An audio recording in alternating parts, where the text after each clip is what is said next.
Was talking to my financial guy yesterday, and he told me to start spending some money. So guys, I did.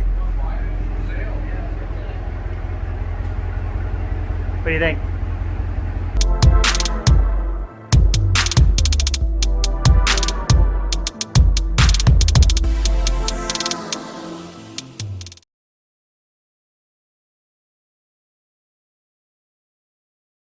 Good morning, guys. Bright and early, 6:30. Today, I'm heading back to the oldest section of town, and we're going to do some more sidewalks. We did this the other day. I didn't have a lot of luck. Stan came down and complained and grumbled and said there's nothing here. But then he went back the next day on his own. Don't ask me why if you thought there was nothing there, and they killed it. Him and Sean got tons of old coins and old stuff. They went without me. They didn't care. So today, I'm going without them. Tit for tat, baby! Tit for tat!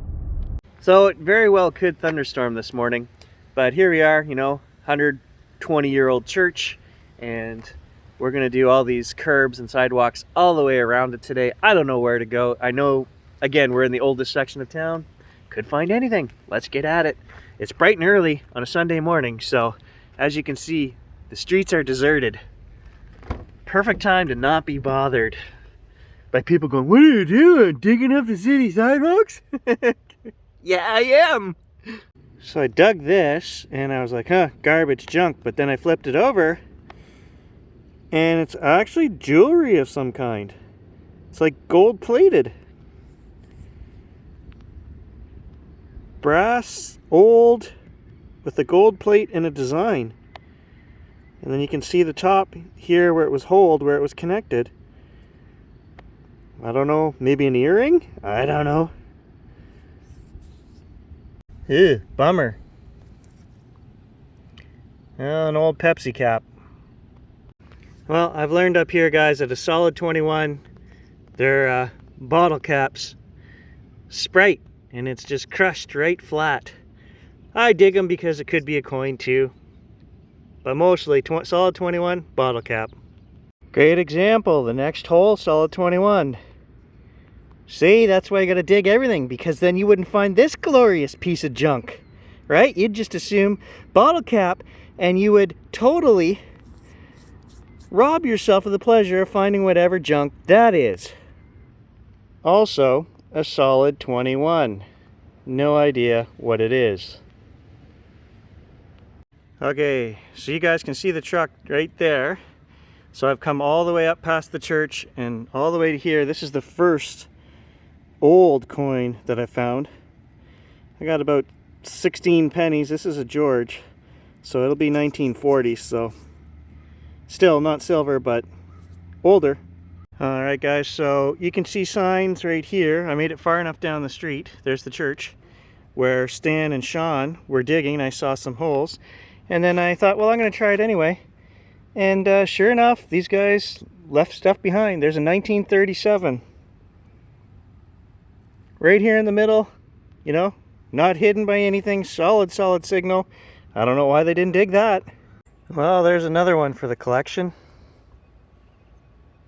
The Knox is running terrible today. There's so many power lines, and the machine is just, it's constant noise. And I can't seem to find a setting or a frequency. Noise canceling doesn't work. It's terrible. Just does not work in conditions like this. I know the Simplex isn't any better either. Industrial strength. That one is heavy. Okay, so finally got an old buckle here. Not sure what exactly. It's kind of a strange one. So it's been an absolutely bust of a morning. Just pennies. I'm kind of getting sick of digging pennies. One buckle. And where I dug the buckle, I couldn't really talk too much because there's two ladies down there and they were just, give me a hard time. You can't be digging that. The city owns that. Whatever I take out of the ground, they were trying to tell me was city property. And I'm arguing, well, guys, relax. I give stuff to the museum. I work with the city. Nah, they didn't want to hear it. They just didn't want their strip dug up front. And I said, well, that's city owned. So then they basically just told me, we're all 50 here and you've made a poor decision. And I I argued. I said, this is my hobby. You know, if you have a hobby, I wouldn't come up to you and you're in the park doing your hobby and tell you no if you're not breaking any laws. They didn't like to hear that, but you have to be firm because we're not breaking any laws. There are no bylaws, and the city owns these strips. So absolutely, I'm within my right to dig these. Obviously, why have a confrontation with people if you don't have to? I moved past their place as quickly as I could, but I won't be surprised if I see a cruiser come down here to check out, which again, I've mentioned in previous videos, is ridiculous. You know, they'll come and check out a call like this or a complaint, even though there's no law being broken. Okay, so look for your truck. Look who I ran into. Yeah. So here's his haul. He's been here in 20 minutes, he said. Dimes, pennies, hem weight. Looks like a little typewriter. It's brass. It's a little typewriter Oh, toy, yeah, I like think. an old toy. Yeah. Cool. Yeah, screaming signal. Hydro thing. I was just telling Stan that he should continue on down the street here because the neighbors are pretty friendly down there. Here's Stan's finds from yesterday. He's got an Indian head, an old large cent. 1885. What is that? That is the centimes, the Montreal grocer, 1895. Oh, like a token, a grocery token. 50 centimes. Oh. Centins. Nice. And another largie. All from, you know, here. Good old stuff. Yep. Hey, look at this one, guys. It's squished, but there is an old Ford Model T hubcap. 1930s all day long. Old things. Stan just brought an old largie over. 1915.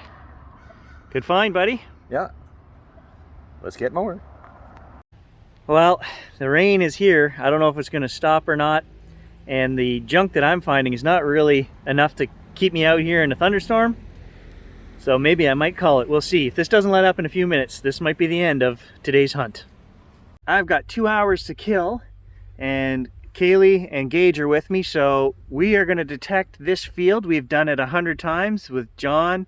Mostly it's pretty beat down, but I've brought the Equinox. You never know what we're going to find. I have not been here this year.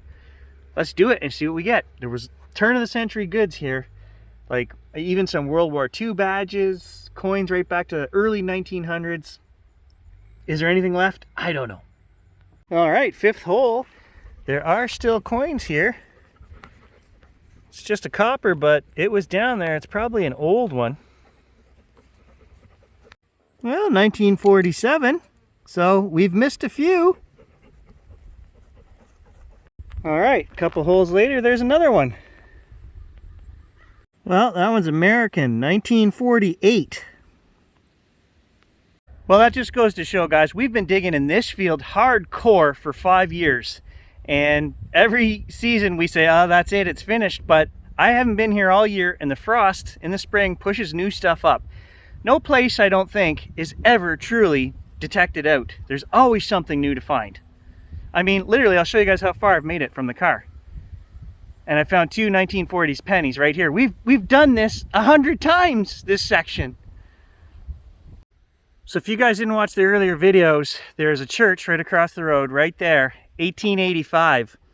And we know this site goes back pre-1900. Well, I just found something. There was a schoolhouse here, and then a newer schoolhouse, and then a newer schoolhouse.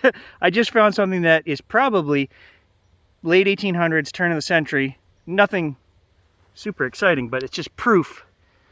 It's the old glass top stopper bottles.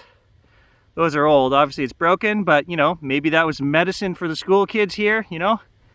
Or medicine for the teacher, huh?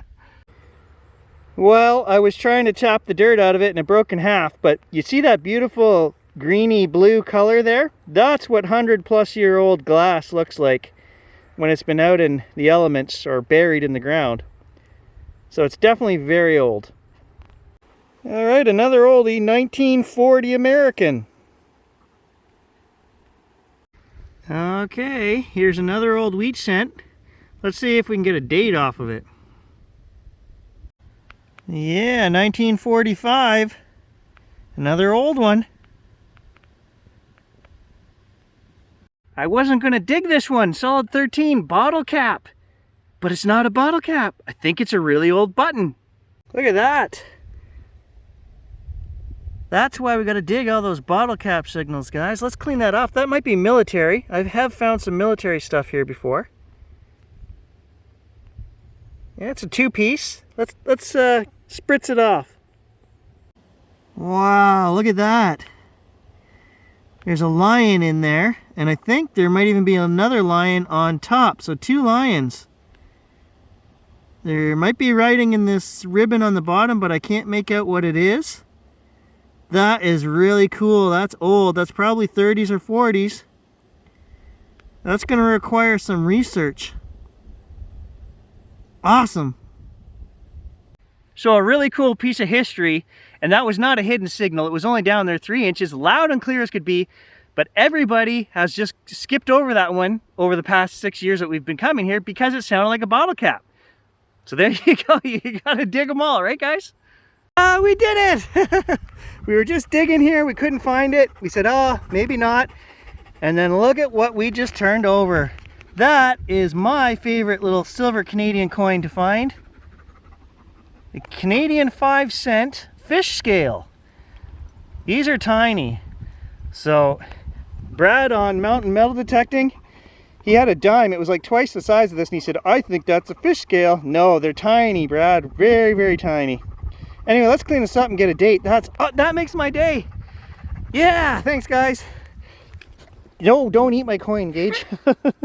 Oh, look at that, guys. 1911, and it is in beautiful shape.